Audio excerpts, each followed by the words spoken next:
Hello, ladies and gentlemen. Thank you for standing by for Huami Corporation's third quarter 2020 earnings conference call. At this time, all participants are in a listen-only mode. Today's conference call is being recorded. I will now turn the call over to your host, Ms. Grace Zhuang, Director of Investor Relations for the company. Please go ahead, Grace. Hello, everyone, and welcome to Huami Corporation's third quarter 2020 earnings conference call. The company's financial and operating results were issued in a press release via Newswire services earlier today and are posted online. You can also view the earnings press release and the slides to which we will refer on this call by visiting the IR section of the company's website at www.huami.com/investor. Participating in today's call are Mr. Huang Wang, our Chairman of the Board of Directors and Chief Executive Officer, and Ms. Liu Chen Deng, our Chief Financial Officer. The company's management will begin with prepared remarks, and the call will conclude with a Q&A session. Mr. Mike Yang, our Chief Operating Officer, will join us for the Q&A session. Before we continue, please note that today's discussion will contain forward-looking statements made under the Safe Harbor provision of the U.S. Private Securities Litigation Reform Act of 1995. Forward-looking statements involve inherent risks and uncertainties. As such, the company's actual results may be materially different from the views expressed today. Further information regarding this and other risks and uncertainties is included in the company's annual report on Form 20-F for the fiscal year ended December 31st, 2019, and other filings as filed with U.S. Securities and Exchange Commission. The company does not assume any obligation to update any forward-looking statements except as required applicable law. Please also note that Huami's earnings press release and this conference call include discussions of unaudited GAAP financial information as well as unaudited non-GAAP financial measures. Huami's press release contains a reconciliation of the unaudited non-GAAP measures to the unaudited most directly comparable GAAP measures. I'll now turn the call over to our CEO, Mr. Huang Wang. Please go ahead. Hello, everyone. Thank you for joining our earnings conference call today. We are pleased to report another quarter of solid financial results, highlighted by revenue growth of 20% year-over-year that exceeded our expectations, despite supply issues due to the COVID-19 that partially dampened results. Our top-line results were complemented by bottom-line profitability.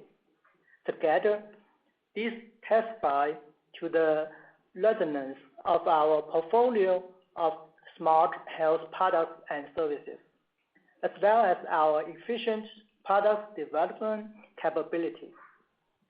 We have launched 5 new smartwatch products in the third quarter. I am pleased with our development pace. Through agile development processes, our teams executed according to plan, and our product portfolio is well positioned for the global holiday season. Innovation has always been the core of our DNA. It drives our R&D development and supports our comprehensive health and fitness ecosystem.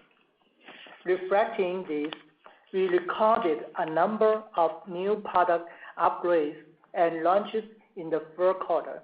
In September, we upgraded our most popular product line, the GTS and GTR smartwatches, with numerous technology-enriched functionalities. Now, the upgraded versions are fully equipped with features that support blood oxygen monitoring. Among other important applications, blood oxygen saturation data is an essential metric used to monitor breathing quality.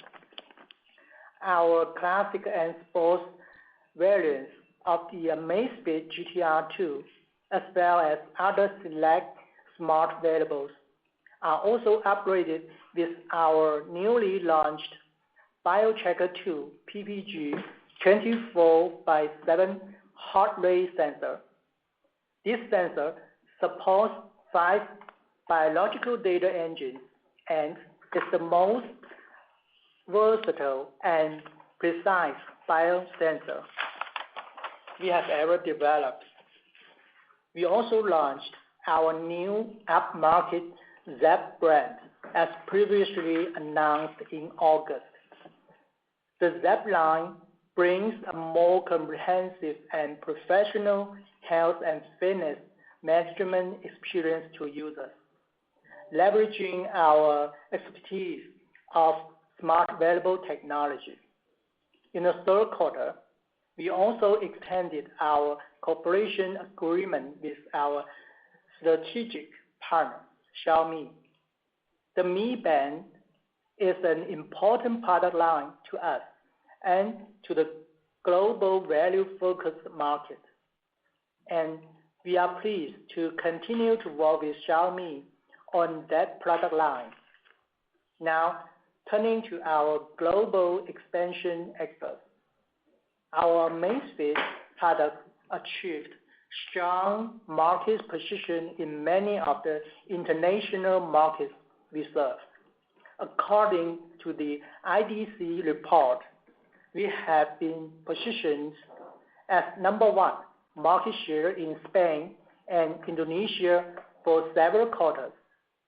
In IDC's second quarter report, we experienced a 323.7% growth in the India market and 241.6% in the Western Europe market, contributed by our growing brand recognition, strengthening sales and market strategies, as well as distribution channels. Our international shipments as a percentage of total was 49.5% in the third quarter, with even our largest markets like Europe and SEA are still under the impact of COVID-19. Huami and Xiaomi device activation data further illustrates our globalization, with a threefold increase in the number of countries with sizable activations in the third quarter this year versus last year. Starting in September, 2 of our most popular smartwatch lines, the Amazfit Bip S and the Amazfit GTS, become available for purchase in America at over 2,800 Walmart retail stores. This is the first time that consumers can buy them at Walmart stores. We believe there's a strong fit between these value-priced lines and Walmart's target shoppers. We are pleased to have expanded our retail channel distribution with this large partner, and we'll keep exploring the opportunities with other global large channels. It's worth remembering that the global megatrend of personal health awareness was well in place before the pandemic, and the last 10 months has brought awareness to a compelling level. We also note that leading industry analysts are unified in their forecasts for continued strong demand for smart wearables well into the future. The variety of form factors keeps expanding, and we are expanding right along with it. The global opportunity remains robust for Huami, especially with our product market positions all representing exceptional value and feature sets at every price point. These new products and services development as well as geographic expansion are all part of our continuous execution on our Connect Health with Technology strategy. In addition, we are now doing academic research projects, cooperating with more than 20 different hospitals, research institutes, and pharmaceutical companies in both China and overseas to help monitor users' health condition by using our smart wearable devices. To name a few, we are now working with the first affiliate hospital of Guangzhou Medical College and Dr. Zhong Nanshan's team on a children's asthma early warning project. We identify sleep as a key area of interest for our users and are working with the Stanford Sleep Medicine Center in the US and others to collect more data and perform analysis. The ultimate objective of these academic research projects will be to offer our users more dimensions of healthcare services, including pre-disease warning and more comprehensive health condition analysis in the future, leveraging our devices' ability to gather high-quality data consistently from every model, regardless of price. On a final topic, I want to note two key Huami team additions. At our board meeting last Friday, we added a new independent director to Huami's board. I am very pleased that Mr. Bing Xie, recently retired from leading worldwide sales at Texas Instruments, has agreed to join our board. As an independent director, Bing will serve on the board's audit, compensation, and nominating and corporate governance committees. Next, I want to formally introduce our new Chief Financial Officer, Mr. Leon Cheng Deng. Leon comes to Huami from Royal Philips, where he was most recently Global Head of Finance for Philips' Domestic Appliance Division. He brings to us 17 years of extensive experience in accounting, financial management, and manufacturing perspective on Europe and many other key international markets, and strategic transaction experience that I believe will help Huami accelerate in our next phase of growth. Leon, welcome to your first Huami earnings call. We are glad to have you as part of our team and looking forward to your leadership as we continue to execute and grow the business. The floor is yours.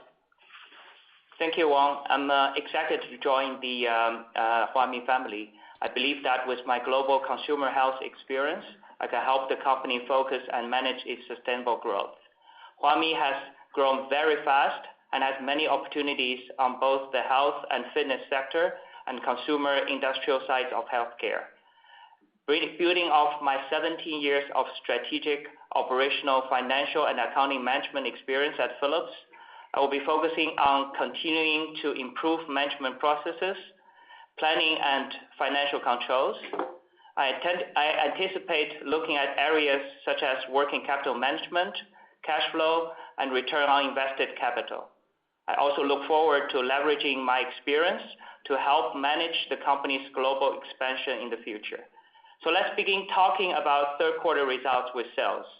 The COVID-19 virus continued to challenge companies and their business planning around the world. It both helped and hurt Huami in the third quarter. During the summer quarter, COVID cases abated in many regions and allowed local economies to open up more. People got outside to exercise and to live their lives. That was good for the industry, and Huami shipped 15.9 million units in the quarter, up 16.1% from a year ago third quarter, and driving a revenue increase of 20%. The largest portion of that increase was driven by the Xiaomi Mi Band 5, and we also began shipping a number of our own brand new products as Wang just described. Where the virus hurt us was in some supply chain challenges, which left us short of new Huami product inventory in a number of locations, and forced the delay of some of our new product launches from the beginning to the end of the third quarter. I will have more to say on the impact of the virus when I talk about the look ahead and guidance. But first, I want to focus on just a few key numbers, including gross margin and operating expenses, that I think are the most important for understanding what happened in the quarter and that shape our outlook. Gross margin can be affected by product mix, product launch timing, and product life cycles, including model upgrades. The 460 basis point decrease in gross margin from a year ago quarter was predominantly driven by those effects. In our specific case, gross margin can be impacted by the proportional split between products which we make and sell to Xiaomi, and also the products we bring to market under our own brands. The split of products between Xiaomi and Huami was the same as in the year ago quarter, reflecting nearly identical patterns of old model winding down and new model quantity shipments for Xiaomi. In this year's quarter, that was the new Xiaomi Mi Band 5. Gross margin on Xiaomi products in 2020 third quarter was 400 basis points lower than the year ago quarter. This much larger volume of Xiaomi products versus our own branded products in the quarter was primary driver of the overall lower gross margin. Let me next highlight operating expenses. As has been true all the year, sales and marketing, R&D, and G&A expenses have been up year over year, quite significantly in some areas. As you saw in today's press release, R&D was up 38.8% year over year and comprised 7.7% of the revenue compared to 6.7% a year ago. Sales and marketing expenses was up 104.2% year over year and comprised 5.2% of revenue compared to 3% a year ago. G&A increased 30.8% year over year, comprising 4.1% of the revenue compared to 3.7% a year ago. R&D has achieved a scale which we believe can continue to drive strong new product development going forward. Sales and marketing expenses vary with seasonality, and obviously it is important to support key selling seasons, such as the year-end holidays, and as we expand geographically. But we expect to apply some additional process to prioritize sales and marketing investments with the highest sales impact and return on investment through the fourth quarter and into the next year. Total operating expenses in the third quarter 2020 was up 51.3% year over year, comprising 17% of revenue compared to 13.5% in the year ago quarter. Given the uncertainties of the pandemic for the foreseeable future, we're going to manage operating expenses to percentage of sales target at about where they are now in order to maintain profitability. The company's cash position continued to be strong, finishing the third quarter with cash and cash equivalents of RMB 2,556 million, up 42% from December 31st, 2019. As I said, the new resurgence of cases in our key markets of Europe and Russia and the US are increasingly other areas caused us to temper our outlook for fourth quarter sales. How the impact of the virus will play out through the holidays is very uncertain. Retailers in several key geographies after reopening during the summer are facing new lockdowns according to many recent media reports. Our guidance reflects this uncertainty. For fourth quarter 2020, management currently expect net revenues to be between RMB 1.95 billion and RMB 2.15 billion. That outlook is based on the current market conditions and reflects the company management's current and preliminary estimates of market and operating conditions and customer demand, which are all subject to change. This concludes our prepared remarks. We will now open the call to questions. Operator, please go ahead. Thank you. We will now begin the question and answer session. To ask a question, you may press star then one on your touch-tone phone. If you are using a speakerphone, please pick up your handset before pressing the keys. To withdraw your question, please press star then two. For the benefit of all participants on today's call, if you wish to ask your question to the company's management in Chinese, please immediately repeat your question in English. At this time, we will pause momentarily to assemble the roster. The first question today comes from Kaina Wang of Credit Suisse. Please go ahead. Thanks for taking my questions. I have maybe 2 to 3 questions. So the first one is actually wanted to adjust in the gross margin because I heard that the overall product mix is the main reason.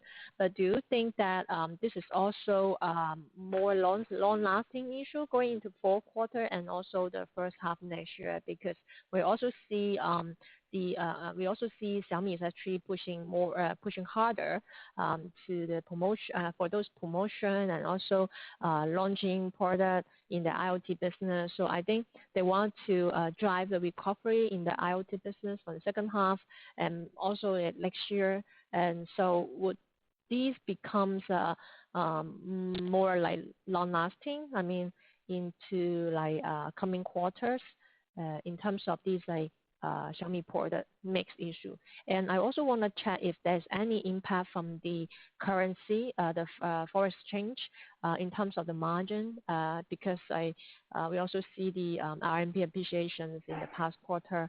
And going forward, any impact on this? That's the first related to the gross margin, first question. The second one is about I would say the sales and the overall OPEX, because we see these sales and marketing and also the R&D expenses continue to increase, but the Amazfit sales is actually taking some time to pick up, and of course some is due to the COVID-19. But how could we expect that the investment in the R&D and also sales and marketing can be harvesting in the future? So just wanted to chat this. Thanks. Okay. Now, thank you very much. Those are good questions. So let me try to answer the first question first, right? On the gross margin, I think you're right that it is always Xiaomi's goal to provide high quality, cost-effective products to the end customers. And we continue to also pack cutting-edge functionalities and sensors into our products, right? That's also why we keep on selling our products better always than the previous generation, right? So it is true that the gross margin from the Xiaomi Band 5 is actually lower than the previous generation last year. However, we're actually looking for scale and operating leverage from the Xiaomi products, right? On the other hand, you also notice that our own brand sales is also picking up, right? And our own brand sales is actually carries a relatively high gross margin compared to the Xiaomi products, right? So in the end, with the effort of the product shipments of our own brands and also the continued growth of the Xiaomi products in the next year, we at least expect the gross margin to stay at the current level if and maybe in the second half of next year to expand a little bit. I think that answers on the gross margin part. On the currency part, I think we're more looking at a natural hedge situation because in the end we sell quite a bit of the products overseas and receive dollars, and also most of our purchase are also paid in dollars. So in this case, setting along the Chinese market, because that is not subject to currency fluctuation, on the foreign exchanges, on the dollar impact, I think is relatively minimal to us. So I don't see any or big adverse currency impact coming out of dollars. So I guess that concludes on the gross margin part. To coming back on your question on OPEX, right? I think we are always a long-term kind of thinking, and we apply to that to our management and how we manage our business going forward, right? So there's some saying never waste a crisis, right? So in this time, we try to invest ahead of time and try to build the foundation for our product launches for next year, and also to build a network of our distributions and channels overseas for next year.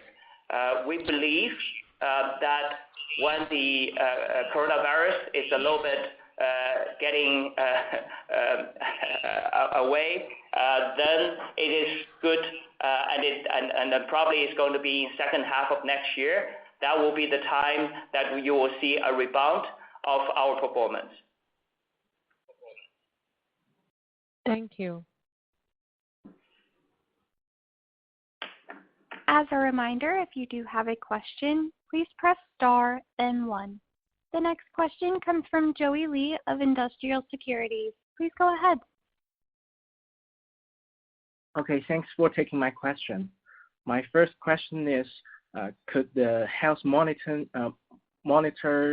function turn smart watches and smart bands into a more widely used device like TWS earphone? And what are the core barriers of these two kinds of products? Do we have some medical certification that differentiate our products from others? And that is my first question. Thank you.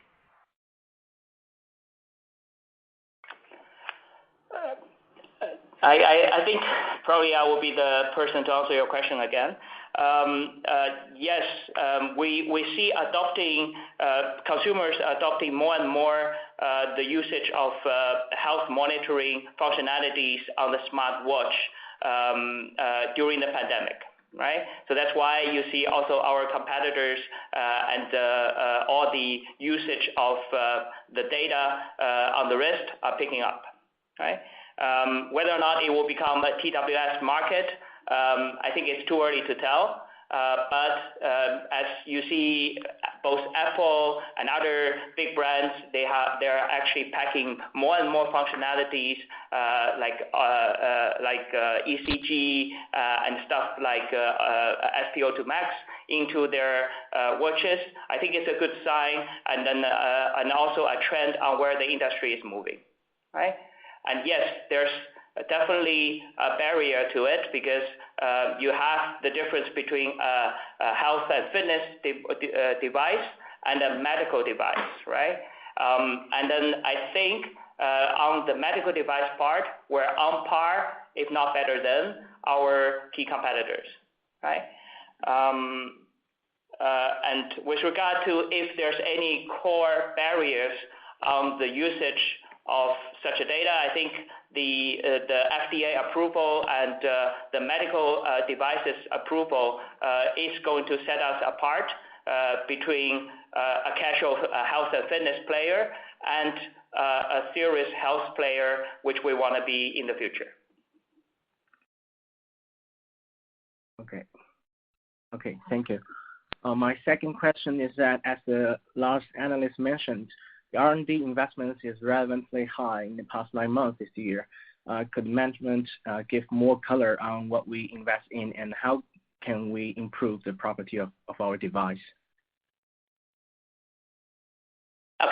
Now, so on the R&D, actually, there's a lot of information which we could disclose a little bit more, and I would definitely refer you to the press releases which we did at the beginning of this year, around April-May timeframe, on what we have invested. I think we have invested in AI. We have invested in a lot of new functionalities which will be used in our next generation products.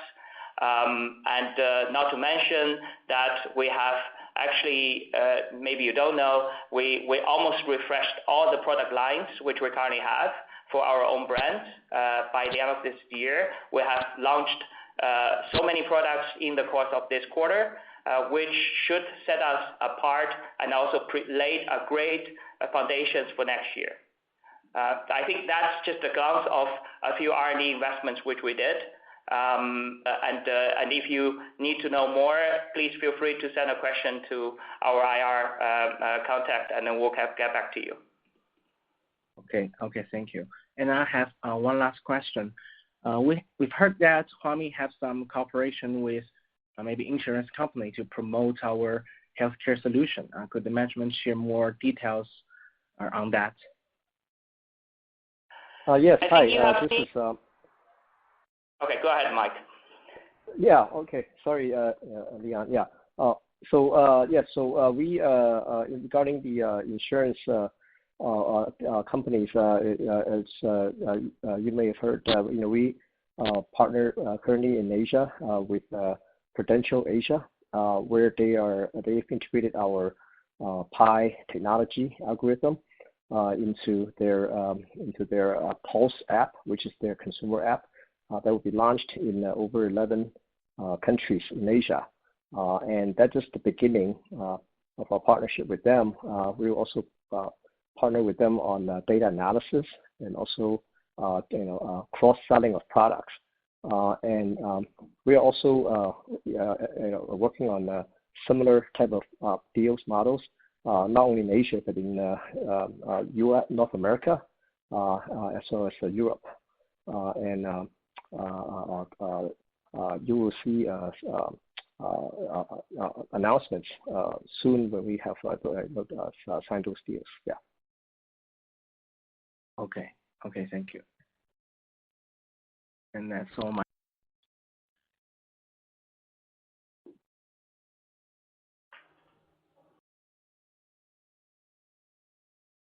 Again, if you have a question, please press star, then 1. The next question is a follow-up from Kaina Wang of Credit Suisse. Please go ahead. Thanks for taking my follow-up questions. So I noticed that there is a pretty large increase in the stock-based compensation in the third quarter. Just wanted to get more idea about the pattern. Going forward, should we also expect certain, time frame that there will be some large stock-based compensations expenses, even though it will not really affect the adjusted earnings, but still wanted to know the pattern. Going forward, what should we expect on that? Thanks. And will we expect? Shall we expect these similar level in the fourth quarter as well? So I think the increase of this quarter is, as what we mentioned in it's primarily due to the increase in share-based compensation, which we give to a few key some key employees, right? Whether or not it's going to the same level is going to continue into Q4. I think at this moment my answer is no, because the previous one which you saw is pretty much a one-off, which I tied back to some incentive scheme which we had. At this moment, to the best of my knowledge, I don't see anything in Q4 popping up. Okay, thanks. The next question comes from Michelle Zhang of China Renaissance. Please go ahead. Thank you, management, for taking my question. So I have two questions. The first one is I want to know about the current development progress of the distribution channel expansion for Amazfit products. Yeah, this is about my first question. Thank you. Okay, excuse me, can you repeat your first question? Yeah, sure. So my first question is about the current status of the distribution channel expansion for Amazfit products. Okay, now I get it. So we have actually very meaningful progress of the Amazfit products channel building in the third quarter. As we mentioned, our star products, the Beep S and GTS, entered more than 2,800 Walmart stores in the third quarter. And we're also now serving more than 70 countries and have sales team covering different regions. We have a strong presence in the universal large platforms like Amazon, Flipkart, and AliExpress, where we're also cooperated with a lot of local partners like Reliance in India and Swissnoi in Russia. These are only just a few examples of our strong overseas channels, and we will continue to strengthen our global distributions in the coming quarters. Okay, thank you. And my second question is about the management outlook for the shipment growth of Xiaomi bands and also Amazfit products for next year. Thank you. Normally, we don't guide for the next year, but I can give you some flavor on what it is, right? I think on a higher level, the global band market is becoming a relatively mature market, so we would anticipate the Mi Band product, the Xiaomi band product shipment and ASP to somehow stabilize a little bit or with moderate growth going forward. But on the other hand, you know the ASP of our own products are much higher than those of the Xiaomi's, so I would expect that our own product shipment will continue to grow alongside with the gross margin expansion. So, but however, I need to caution you that the COVID-19 virus still has an impact on the global market, and we don't know whenever that is going to stop. So therefore, there's still quite some uncertainties around that topic. I hope that answers your question. I'll give you at least some flavor on what it is. Yeah, sure. Thank you so much.